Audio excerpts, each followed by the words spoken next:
Olá, advogada, olá, advogado, você, membro do Ministério Público, você, membro da magistratura, ou você que somente admira este que é o poder mais fascinante da nossa república, o judiciário.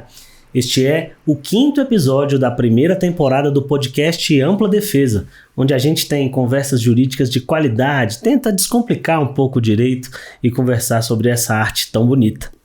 Hoje eu recebo o primeiro representante do Ministério Público nesse podcast, um ícone jurídico do Distrito Federal e, por que não dizer, também do país. Esdras Dantas de Souza é fundador e presidente da Associação Brasileira de Advogados, a ABA, presidiu a seção do Distrito Federal da OAB por 2 mandatos, integrou a diretoria nacional da entidade, foi conselheiro do Conselho Nacional do Ministério Público e também desembargador do Tribunal Regional Eleitoral aqui do Distrito Federal. Ele tem alma de advogado e também de professor de Direito, além de ser o primeiro membro do Ministério Público a vir nesse podcast. Boa noite, doutor Esdras Dantas de Souza, é um prazer recebê-lo aqui nos nossos estúdios.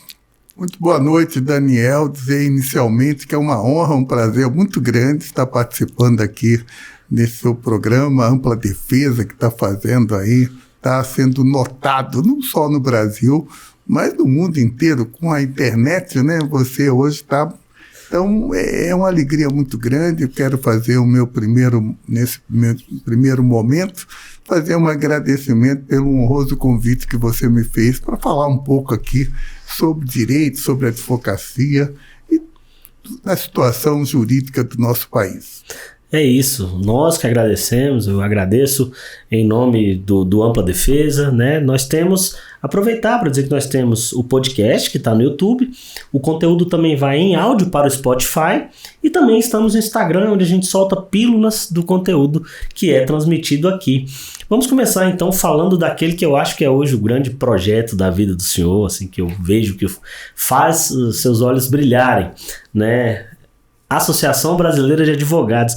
O que essa entidade representa e de que forma atua, doutor Esdras? Bem, a Associação Brasileira de Advogados ela é fruto de uma experiência que eu tive ao longo de 32 anos com mandatos consecutivos servindo aos advogados do Distrito Federal e do país. Eu fiquei, para minha alegria, para uma honra muito grande ter sido eleito pelos colegas durante todo esse tempo e com essa experiência, saindo da ordem, eu resolvi, junto com outro grupo de advogados, criar uma associação que não existe em lugar nenhum do mundo. O nosso diferencial é que a Associação Brasileira de Advogados é uma associação voluntária. Ela tem sede aqui em Brasília, mas atuação em todo o território nacional e no exterior também. Estamos em vários países do mundo. E nossa principal missão é promover o crescimento e o reconhecimento profissional dos advogados. Isso daí, quando eu falei que é o diferencial, porque nenhuma outra entidade se preocupa tanto com o advogado quanto nós nos preocupamos. E isso a gente faz através de uma grande rede de contatos para troca de informações, experiências, criar oportunidades de trabalho através de parcerias e também investir na educação continuada, né, na capacitação profissional. O que nós buscamos, na realidade, é a dignificação da advocacia. E o que eu digo, o que eu chamo a dignificação da advocacia? É a busca da excelência na profissão, das boas práticas jurídicas. E também nós nos mantermos dentro dos limites da ética profissional. Então, isso, num primeiro momento, eu posso definir a ABA como essa entidade de classe sui generis, porque o principal personagem não sou eu, seu presidente, mas sim cada um dos seus associados. Eles entram na ABA, na verdade, para participar dessa rede e mostrar sua expertise, sua especialidade. Porque hoje em dia você sabe que a tecnologia mudou muito a advocacia. Eu tenho comentado muito que até bem pouco tempo atrás a gente ia para o fórum, acompanhar nossos processos, despachar com o juiz, né? Hoje você vai ao fórum e não encontra uma alma viva. Não tem advogado, não tem funcionário, não tem juiz, não tem ninguém. Então, o que a gente... Qual é o recado que eu dou sempre para os colegas? Nós temos que nos adaptar à nova realidade, e a realidade é a tecnologia. Nós temos um advogado que não se empenhar, né, em utilizar a tecnologia na profissão, principalmente essa inteligência artificial que hoje mudou o mundo, está mudando em todas as profissões, ele está fora do mercado. Então, nesse primeiro momento, dizer que eu fico muito feliz de ver uma entidade que está crescendo no mundo inteiro. E sem propaganda, porque, na verdade, o único veículo que nós utilizamos para propagar o nosso trabalho é o Instagram. Então, está sendo muito bem aceito, estou muito feliz, porque vai ser um legado que a ABA vai deixar para os advogados, principalmente aqueles que são competentes, são especialistas, mas não tem espaço para mostrar o seu trabalho. E tudo isso através de uma entidade onde nós afastamos a política partidária e de classe, não existe, né? Não tem espaço para o fogo amigo, para a gente criticar ninguém. O nosso desejo é prestigiar o princípio da harmonia, né? Do apoio mútuo, de fazer com que os colegas se deem as mãos e que cresçam juntos, porque nós sabemos que ninguém chega a lugar nenhum sozinho. É verdade. E o apoio dos grandes homens públicos, como é o caso do senhor, para o advogado de início de carreira, para aquele que está começando, ele é determinante. Não sei se o senhor chegou a comentar em sua fala, com quantos associados a ABA conta hoje? Olha, a ABA hoje, na verdade, eu não tenho um número exato, mas nós já cadastramos mais de 80 mil advogados desde sua fundação. Então, eu não posso te dizer o número exato. Mas é um contingente. Porque muitos saem, né? Você sabe, na vida nada é para sempre. Muita gente fica, né? Mas muita gente também vai para outros projetos, tal, porque o nosso trabalho ele é só de propagar, de desenvolver o trabalho do colega. Porque eu costumo dizer, olha, não adianta nada você ser um bom profissional se ninguém sabe que você existe. O que não é visto, não é lembrado. Eu não estou falando só de advogado, estou falando em qualquer área, lógico. Hoje a gente, principalmente o profissional liberal, a gente sai de casa todo dia para matar um leão. Está muito difícil. A concorrência é grande, principalmente no nosso caso, a advocacia. Você veja, nós somos o país do mundo que tem mais advogados. Nós temos hoje 1.400.000, 1.500.000 inscritos na OAB. Eu tive recentemente em Portugal, para você ter uma ideia, a ABA fez um congresso internacional lá, em Porto, e aí eu fui visitar a OAB, né? Fui lá conversar com o presidente e tal. Eu perguntei para ele assim, olha, quantos advogados tem em Portugal? Ele falou 37 mil. Eu falei, mas como? Em todo o país, sim. Eu falei, e quantos brasileiros tem aqui? Ele falou, 3.700. 10% dos advogados de Portugal já eram brasileiros, já são brasileiros.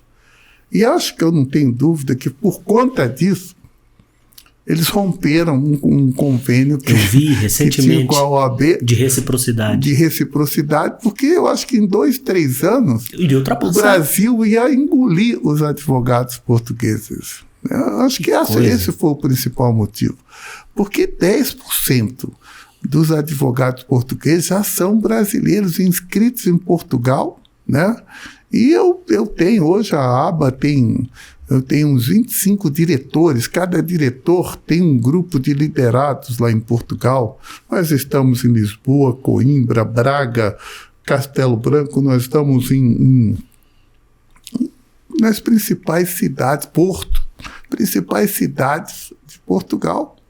Então, Eu não tenho dúvida que o que inspirou a Ordem dos Advogados Portugueses de romper unilateralmente esse termo de cooperação técnica ou um acordo de reciprocidade, não tenho dúvida que foi essa preocupação da invasão dos advogados brasileiros. Que coisa! Bom, falando da trajetória jurídica do senhor, a aba já é uma realidade, já são 22 anos de entidade, né? Mas é quase que indissociável a OAB do Esdras Dantas também, porque foram 2 mandatos à frente da OABDF e conselheiro e diretor da OAB Nacional. Me corrija se eu estiver errado, foi isso, né? Verdade. Bom, o que o Esdras Dantas carrega consigo dessa fase de ordem, dessa grande e vitoriosa fase de ordem? Olha, eu carrego uma grande experiência e eu me orgulho muito de dizer que eu sou conselheiro vitalício da OAB. A lei me deu um título, a Lei 4.215, 63, que era um antigo estatuto da Ordem, me deu um título de membro nato. O que é membro nato? Membro nato é o ex-presidente da Ordem que exercia seu mandato até o dia 4 de julho de 96.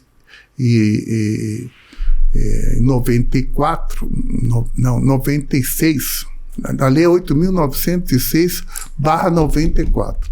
Então, os presidentes que estavam na presidência até o dia 4 de julho, que é a data da publicação do atual estatuto, ganharam esse título de membro nato. Significa um conselheiro vitalício com direito a voz e voto. Então, eu não preciso mais me candidatar para ter uma cadeira na ordem. Eu só não vou lá.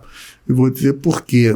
Eu gosto muito da ordem, respeito muito a ordem. Ela tem o monopólio da nossa representação, da assistência, da defesa e da disciplina da advocacia.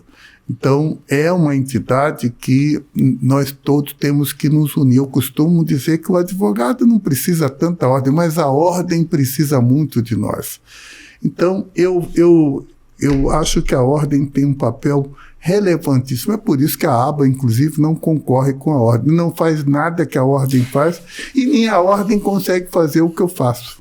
Eu presto serviços suplementares, né? Então, como membro nato, eu não vou à ordem, eu só vou nas sessões muito especiais. Estou muito bem com o presidente atual. Mas por que eu não vou? Porque o tempo é outro. Né? Eu chego lá, eu vejo que o tempo é outro, as pessoas que lá estão são outras, com outras propostas. A ordem não é aquela que eu deixei no passado. Então, eu costumo ficar mais com essa, porque eu tenho boas lembranças e tal.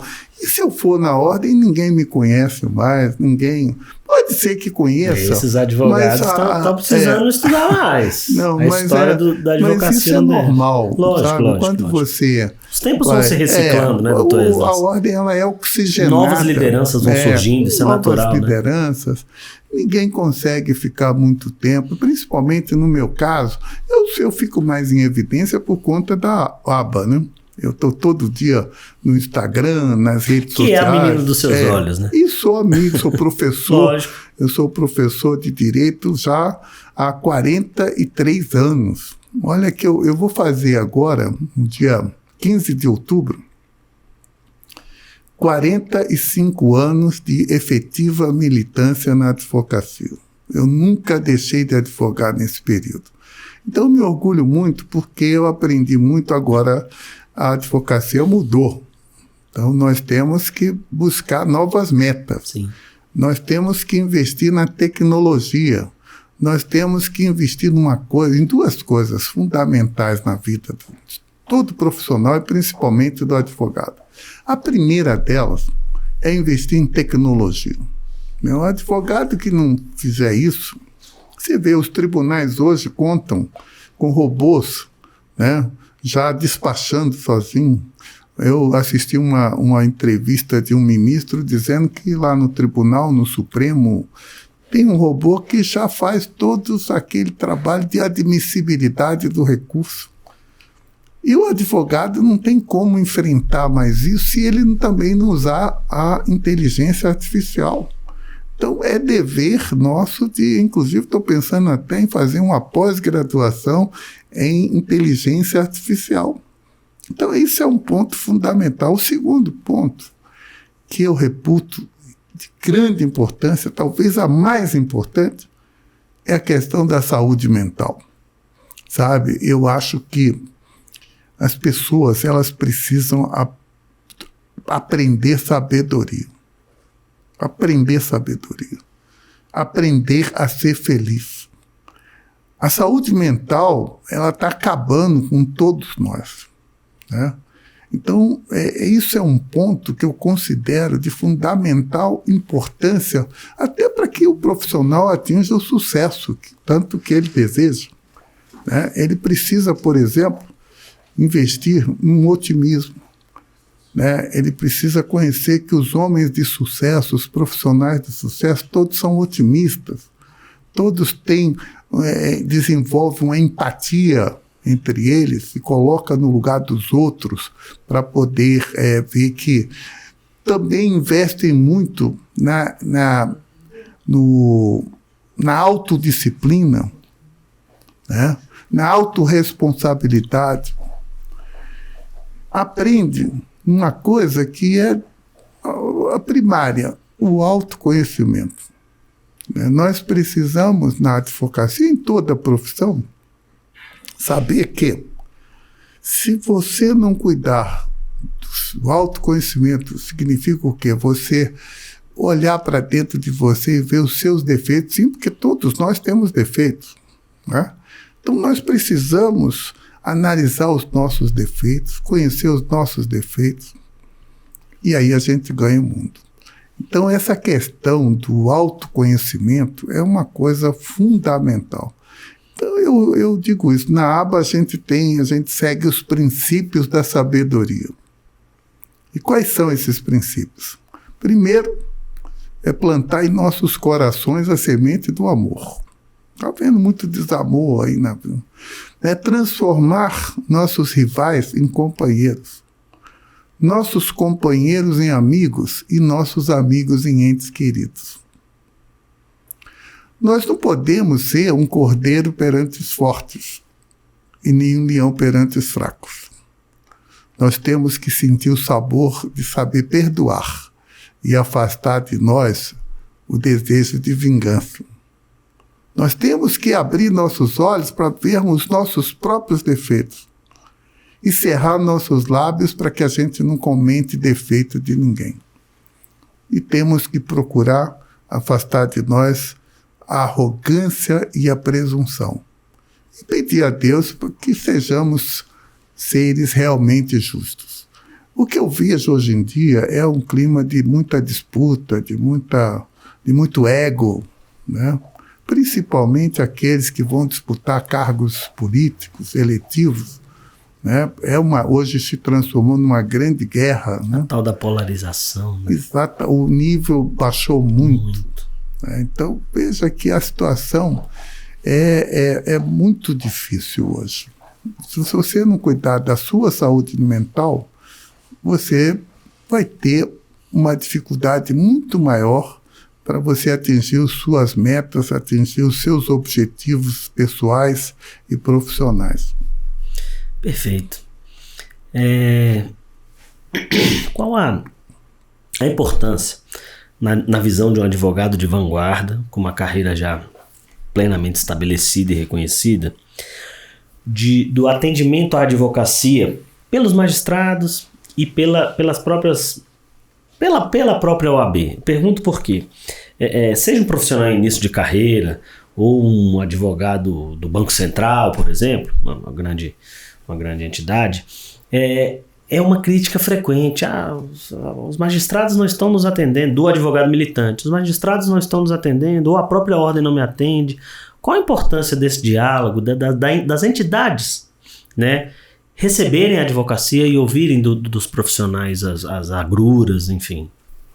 Olha, eu vejo essa situação como um dos maiores desafios da advocacia. É inconcebível que um magistrado, que uma autoridade, que ao tomar posse, nós todos assistimos o compromisso que ele presta. Qual é o compromisso? Ele jura respeitar a Constituição e as leis do país. Nós temos uma lei federal, que eu citei há pouco, que é o nosso estatuto, a Lei 8.906/94, e que no seu artigo 7º estabelece os direitos dos advogados, que na verdade não são direitos de advogado, são direitos do cidadão que ele representa. Porque o advogado, ele vai à justiça, não vai pedir nada para ele, não. Ele vai pedir para o cidadão que ele representa. Aliás, sem advogado não tem nem processo, não tem justiça. E como diz a OAB do Rio de Janeiro, sem justiça não há democracia. O que acontece? Eu falei há pouco da saúde mental. Hoje o maior problema também é da saúde mental de muitos magistrados. Muitos magistrados que estão numa situação muito cômoda, que não tem motivo nenhum para ter problemas mentais, porque hoje eles ganham muito bem. Um juiz ganha aí 40, 50 mil, fora de vez em quando recebe um valor bem significativo de orçamento. É um termo que eu nem gosto, e por favor, nem é o doutor Esdras está falando isso, mas são os penduricalhos, né? Estou só aqui sendo didático. Isso é normal. Né? É um termo que às vezes pode soar... Agora mesmo está sendo votado no Congresso Nacional mais um. É isso. Eles estão... Porque lá... Então, esses juízes, eles tinham que agradecer a Deus todos os dias, porque eles estão numa situação invejável. Talvez nem 1% da população brasileira, somos mais de 215 milhões de pessoas, 1% não estão na condição que eles estão tendo. Mas aí o que acontece? Muitos insistem em desabafar no advogado, de não recebê-los, apesar da lei dizer que ele é obrigado a receber. Eu lamento profundamente que assisto todos os dias aí as violações das prerrogativas profissionais, mas não assisto, por exemplo, essas autoridades serem processadas por abuso de autoridade. Então veja a situação. Eu não tenho dúvida de que hoje, inclusive para você advogar, você precisa realmente ter muito equilíbrio emocional. Porque a coisa mais difícil hoje é você se avistar com um juiz. Primeiro que ele trabalha em casa, ou em um lugar que a gente não conhece. No tribunal, ele, salvo raríssimas e honrosas exceções, a maioria está em casa. Tem um termo que eu usei quando tive como conselheiro do Conselho Nacional de Ministério Público, e que não é meu, é de um colega que era corregedor. Ele começava a chamar certos membros do Ministério Público como aposentados na ativa. O que significa isso? Ele está na ativa, mas não trabalha, né? Infelizmente, estou falando isso com pesar.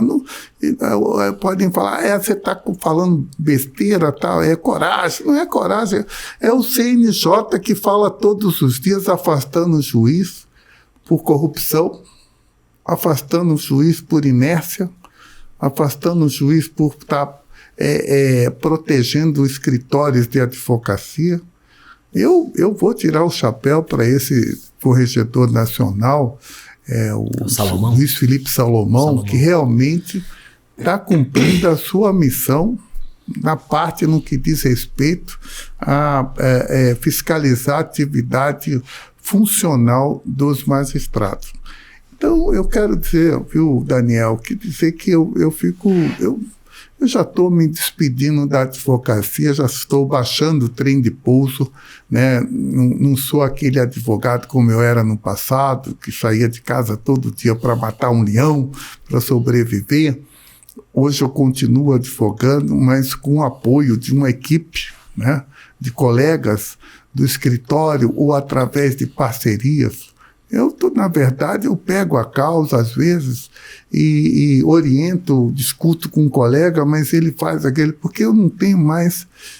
eu confesso que eu estou sem paciência, isso é coisa da idade, para você ir num fórum e encontrar outra realidade, né?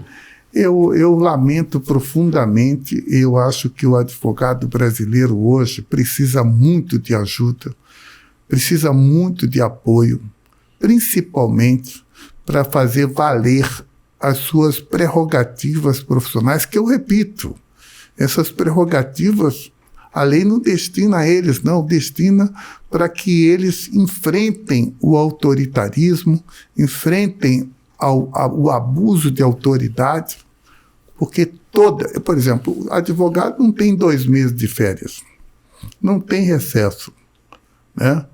Ele não tem poder, o advogado não é autoridade. Quem é autoridade no Poder Judiciário é magistrado e membro do Ministério Público, advogado.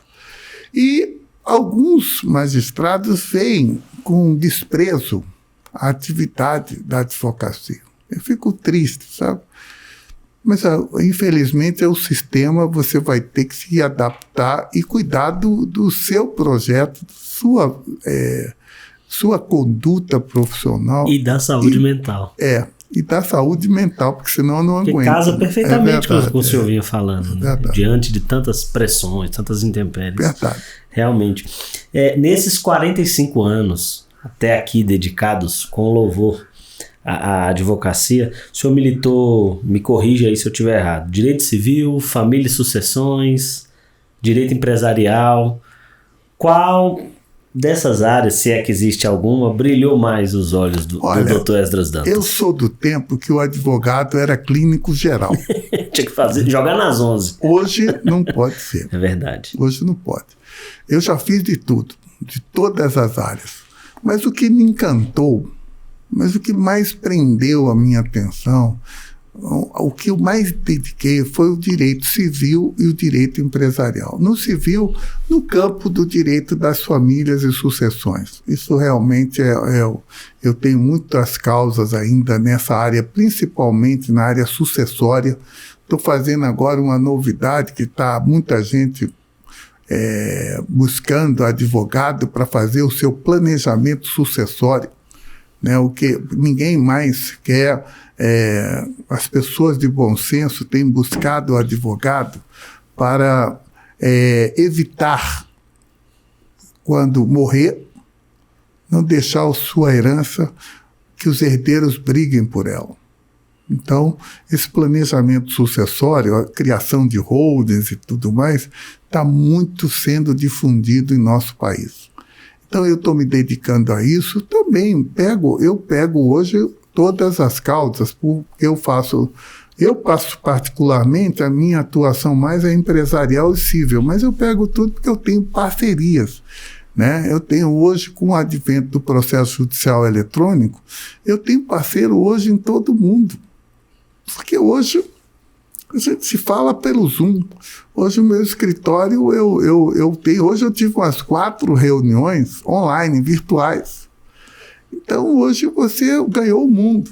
Então não precisa mais se preocupar. O meu escritório era no Lago Sul aqui, perto da minha casa e tal, um escritório grande, que veio a pandemia, eu cheguei à conclusão que eu não precisava mais disso. Então eu montei um outro escritório na minha casa, um home office, e tem um lugar para receber o cliente. Lá em Águas Claras eu tenho um prédio lá muito espaçoso, tem quase 2.000 metros quadrados que eu posso receber as pessoas lá também. Ou então, eu brincando com um colega hoje, falou, olha, ele perguntou sobre isso, eu falei, olha, quando o cliente me procura, eu atendo ele pelo Zoom. Sim. Mas se ele fizer questão de me ver pessoalmente, temos 2 opções. Ele vem no meu escritório, né? Ou ele, vamos marcar um jantar, ele paga a conta e a gente conversa sobre a causa dele com muito mais tranquilidade. Lógico. Né? Então é essa hoje a realidade. A advocacia mudou muito. Hoje você não pode ser clínico geral. Hoje você tem que ser um especialista, tem que ser um bom profissional, tem que passar credibilidade. Né? Porque sem credibilidade você... E outra coisa, investir numa coisa que eu acho fundamental, que é relacionamento, network. Eu vou repetir, hoje quem quem achar que deve ficar no escritório, ficar em casa, esperando o cliente chegar, ele está perdido. Né? Ele tem que se relacionar. É através do relacionamento que ele vai obter clientes, que ele vai conseguir parcerias, que ele vai mostrar o seu trabalho. Porque hoje não tem como. Ou você faz isso ou você está fora do mercado. Essa questão do relacionamento, do network, que é um termo muito na moda, né, muito em voga. Como um advogado hoje, doutor Esdras, início de carreira, né, esse termo que se usa para advogado com até 5 anos, que fique bem claro, não tem a ver com idade, tem a ver com tempo de carteirinha vermelha na mão. Como que um advogado hoje, em início de carreira, como estabelecer esse relacionamento? Eu sei que essa é uma dúvida que permeia a cabeça dos jovens advogados e das jovens advogadas. Como iniciar esse network? Olha, eu tenho um caminho que cada um tem o seu caminho. Lógico. O meu é que o jovem advogado ele tem que se conscientizar de que ele não vai ganhar dinheiro no primeiro ano. E que o que ele aprendeu na faculdade não é o que representa a realidade da advocacia. Ele tem que criar experiências. Ele tem que criar uma autoridade na advocacia. A experiência, eu costumo dizer, olha, eu lembro como se fosse hoje, quando eu comecei, meu primeiro escritório de advocacia, que foi de um amigo que faleceu recentemente, Enos Anconte de Azambuja, ele era procurador do Banco Central, me acolheu no seu escritório e ele falou, Esdras, quanto é que você quer ganhar? Eu falei, olha, eu não quero ganhar nada porque eu não sei trabalhar. Eu vim aqui para te ajudar e você vai me pagando. Pouca gente pensa assim. Ah, não, poxa, como é que eu vou fazer isso se eu tenho boleto para pagar? Realmente, hoje eu tinha também, mas eu tinha em termos, né? Porque eu morava com meus pais e tal, eu tinha esse apoio, né? Mas hoje em dia a gente tem que se conscientizar de que todo início é difícil. Você tem que primeiro aprender o seu ofício, tem que dominar o seu ramo de atuação, o seu nicho. Tem que escolher um nicho, tem que escolher uma área, né? Tem que investir nessa área, saber tudo e mostrar que você sabe.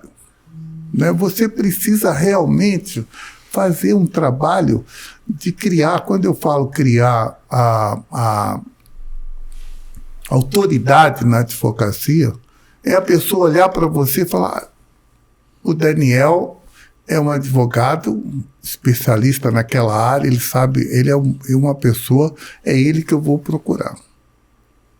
Agora, a maioria, eu sou professor e vejo com muita preocupação. Lida com muitos jovens, né? Minha preocupação, eu olho para os alunos e vejo que 90% estão lá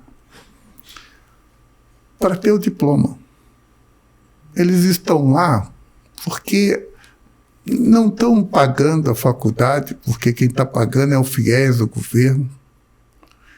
O número de vagas, está sobrando vagas da faculdade, eles não precisam ter se preparado previamente para entrar numa faculdade. Eles não têm interesse em aprender. Desculpa eu falando isso, eu sei que muita gente vai me criticar, mas como... Eu estou falando porque... Mas a visão de alguém com quantos anos de sala de aula? Eu estou 43 anos. Imagina. Se tem alguém que pode falar, é o senhor. O que eu quero dizer a você é que, poxa, esse perfil do aluno hoje é muito difícil você ver que ele vai ganhar dinheiro. É lógico que ele pode dar sorte. Eu, por exemplo, eu lembro que quando eu comecei na advocacia, eu peguei uma causa no primeiro ano que mudou a minha vida. Mas isso foi coisa de Deus. Né? Foi uma coisa... Eu nunca tive uma causa tão importante como aquela. Então, hoje, o advogado iniciante ele tem que ter humildade. Tem colegas que saem da faculdade por ter a carteirinha da OAB, pensa que já é o suficiente para ser chamado de doutor, ele quer saber que ser chamado de doutor. Não, não é nada disso. Ele é um advogado, é um eterno aprendiz, é um eterno estudante, até porque nossa legislação muda a cada dia. Todo dia muda. O Código Civil de 2002, está aí um projeto no Congresso para modificar o Código Civil. Recentemente, digo recentemente, não tem 10 anos, entrou em vigor o Código de Processo Civil, que é de 2015. O novo CPC. Então, quer dizer, hoje em dia a Constituição ela é modificada todo mês. O advogado ele precisa estar atento. Dos meus hobbies, uma das coisas que eu sempre consulto as leis sancionadas na semana, toda semana. E aí sempre encontro uma modificação de uma lei do Estatuto, do CPP, do Código de Processo Penal. Recentemente, essa lei aprovada das saidinhas, né? Que o presidente da República vetou só um artigo que está sendo considerado o mais importante, que é a saidinha, né? Então, eu vi que o ministro Lewandowski, numa entrevista, até disse que isso era para apoiar as famílias para a ressocialização do preso.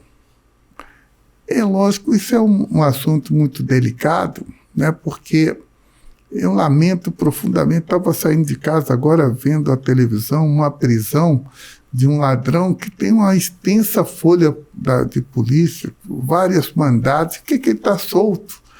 Hoje no nosso país impera a impunidade. As pessoas estão transformando o crime em profissão. Isso é bom para o advogado, porque tem cada dia mais mercado, né? Mas isso não é justo. Não é justo que a gente veja tanta impunidade, tanta injustiça. Parece que o Congresso Nacional não está preocupado, não está ouvindo o clamor público, não está ouvindo a voz do povo, das pessoas honestas que querem trabalhar, né? Mas não, as leis do país, se você tiver dinheiro e um bom advogado, você não fica preso. Eu vejo aí, olha, que é outro exemplo, aqueles fazendeiros que hoje parece que eles estão presos, mas ficaram 16, 17 anos com processos tramitando. Então a sensação é muito forte de impunidade, sabe? E o advogado jovem, ele precisa compreender isso, ele precisa conhecer a realidade do país, para ele... Quer ver, hoje eu tenho colegas advogados criminalistas que estão muito bem sucedidos financeiramente. Isso acontecia, teve uma época que eu fiz direito penal, criminal, quando tinha uma operação dessa da Polícia Federal, eu ficava de olho no meu celular, no meu telefone, para ver se tocava, né? Hoje ninguém lembra mais já tem outras pessoas dominando esse setor e tal, mas essa é a realidade. O jovem tem que desenvolver dentro dele o Instituto da Humildade, tem que se preparar tecnicamente, tem que cuidar da saúde mental e tem que se relacionar e tem que aprender com os mais experientes. Que não, a humildade, quando eu falo, é isso. Ele tem, o ideal seria que ele entrasse no escritório de advocacia daquele segmento que ele escolheu para ele aprender, passar uns 2, 3 anos sem se preocupar com dinheiro. Depois ele vai.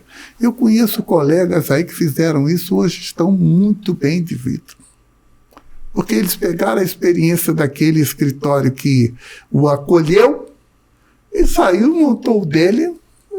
Já tem, inclusive, clientes que eles... Porque, geralmente, esses grandes escritórios passam o processo para ele, o dono nem mais, porque já está bem de vida, né? Então fica Mas é isso, Daniel. A gente tem papo aqui para levar uma semana. Para uma semana. Para uma semana. Eu falo demais aí, mas... Imagina. O sonho de qualquer entrevistador é ter um entrevistado que fale muito. Isso aí é... Mas a gente já vai encaminhando pro terço final do nosso programa. Eu queria também saber do senhor, assim, de duas experiências, uma curiosidade pessoal mesmo. Como desembargador eleitoral do TRDF e, efetivamente, como conselheiro do Ministério Público, do Conselho Nacional do Ministério Público. Olha, desembargador eleitoral foi uma missão que eu recebi até inesperada. Você sabe que a Justiça Eleitoral é composta por 7 juízes. Uhum. São 2 magistrados do Tribunal, aqui estou falando do Distrito Federal, são 2 desembargadores do Tribunal de Justiça, um juiz federal, o desembargador federal, daqui da primeira região, TRF, 2 magistrados de primeira instância, juízes, e 2 advogados. Eu tive e essa escolha não é da OAB, não. Não tem lista. Não tem vínculo, não tem lista sextupla. Para você ser desembargador, você tem que ser escolhido pelo próprio Tribunal de Justiça. Então, cada desembargador tem um nome que ele simpatiza e tal, um advogado que ele conhece, que ele admira, e vai e inscreve ele como candidato para, numa sessão administrativa, eles escolherem os advogados que vão participar da Corte Eleitoral. No meu caso, foi com surpresa que eu tive o meu momento de insensatez na minha vida, foi me candidatar a deputado. Então, eu saindo, o governador Roriz aqui me convenceu, passou um ano me ligando, e eu acabei aceitando na véspera da filiação, e eu me candidatei, fui muito bem votado. 8 pessoas que tomaram posse tiveram menos votos do que eu. Tem a questão dos coeficientes, né? E aí, como natural, muito triste, eu fui com a minha família tirar umas férias lá no Ceará, na praia de Cumbuco. E aí, quando eu estou lá, recebo uma ligação do presidente do tribunal, né, e de um desembargador que estava deixando o tribunal TRE, o Tribunal Regional Eleitoral, indo tomar posse como desembargador federal, que foi nomeado num cargo vitalício para presidente da República. Foi o desembargador Carlos Fernando Matias de Souza. E ele, com o presidente do tribunal, Natanael Caetano Fernandes, me ligou perguntando se eu autorizaria a concorrer a esse cargo. Eu falei, olha, desembargador, é uma honra muito grande, mas eu estou aqui de férias, eu não, só quero saber e tal. Aí é lógico que ele me colocou, eu fui o mais votado, né, do tribunal 2 vezes, que é mandato de 2 anos, e aí vai uma lista tríplice para o presidente da República escolher um. E eu fui escolhido 2 vezes pelo presidente Fernando Henrique Cardoso. Eu não o conhecia, mas é coisa do destino. Bom, essa experiência foi muito rica, porque sabe que você participar de um colegiado é um curso, né? É um aprendizado muito grande.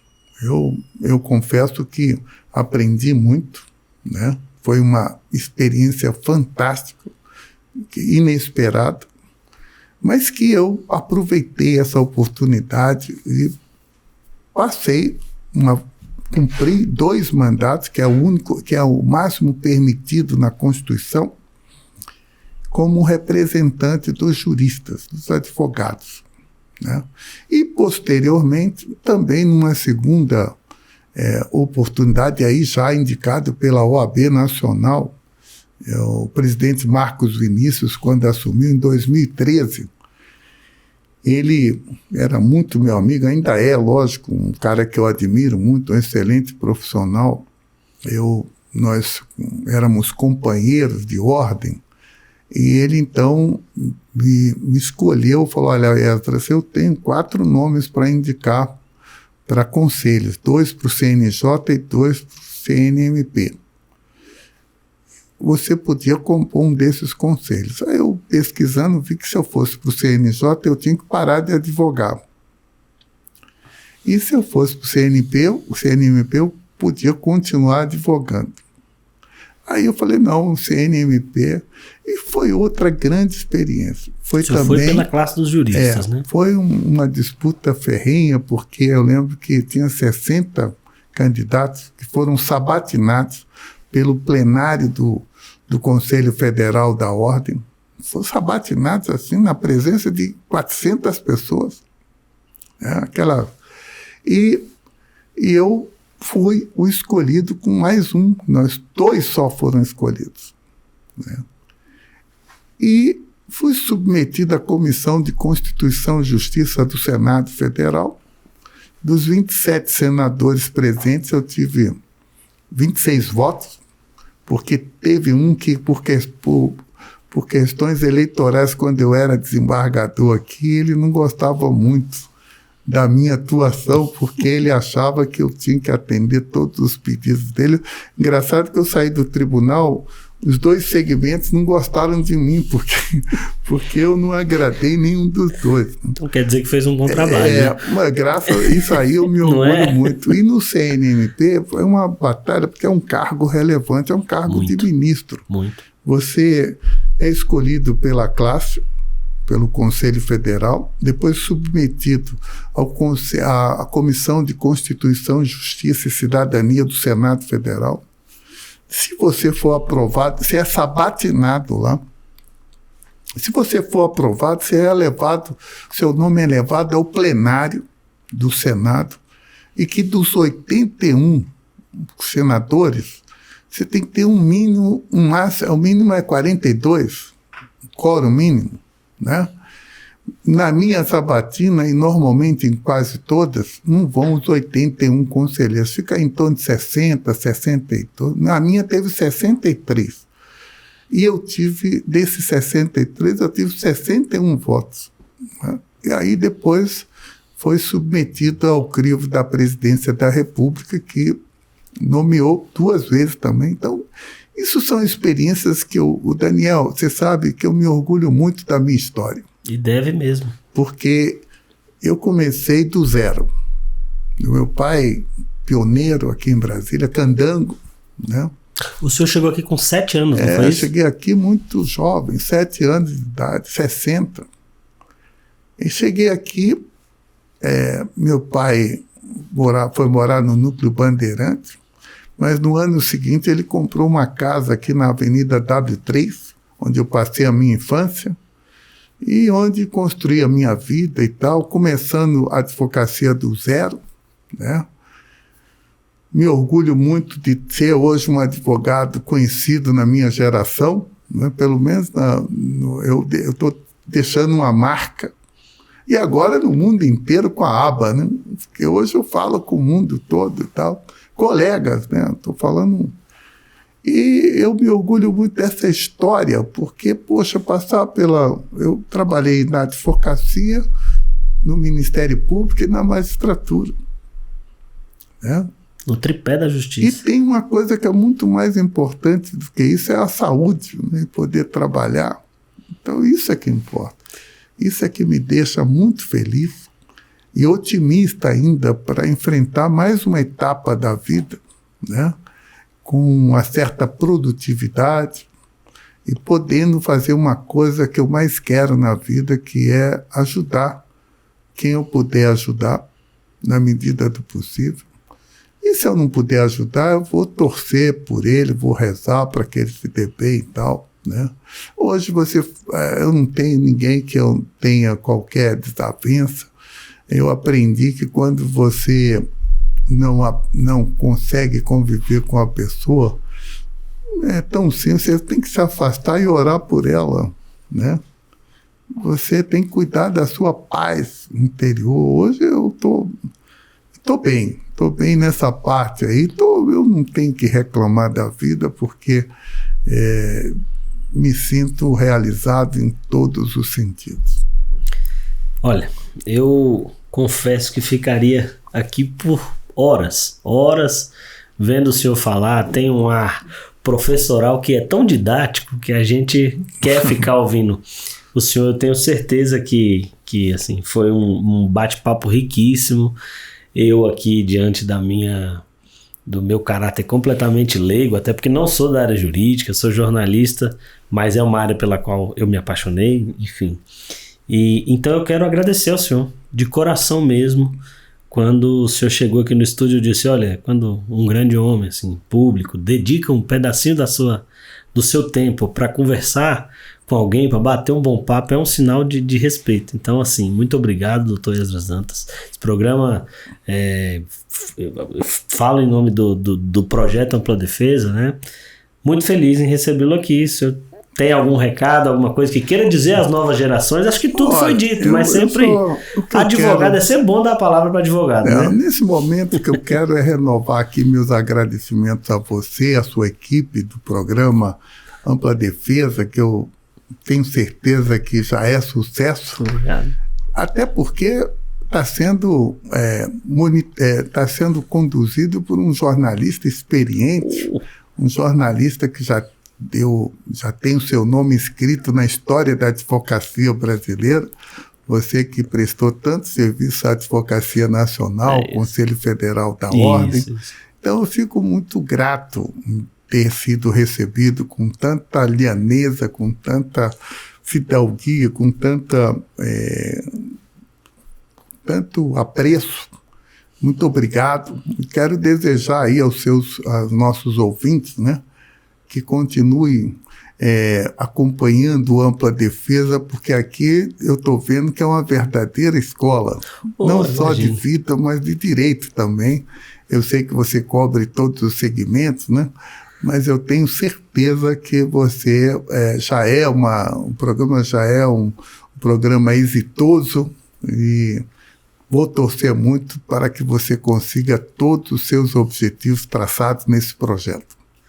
Muito obrigado, extremamente feliz e orgulhoso com essas palavras, das quais não sei se sou merecedor, mas claro encerro a participação do Dr. Esdras Dantas de Souza aqui hoje.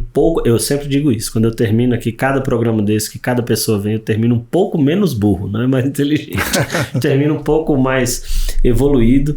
Eu agradeço a você que ficou até aqui conosco, siga-nos em todas as plataformas, estamos no YouTube, no canal Projeto Ampla Defesa, no Instagram também, Projeto Ampla Defesa, tudo junto.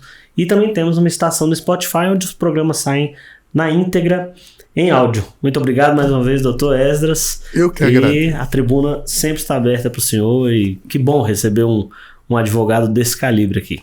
Gratidão. Essa é a minha palavra final a você, Daniel. Muito obrigado por tudo. É isso, é recíproco. Até mais, tchau, tchau.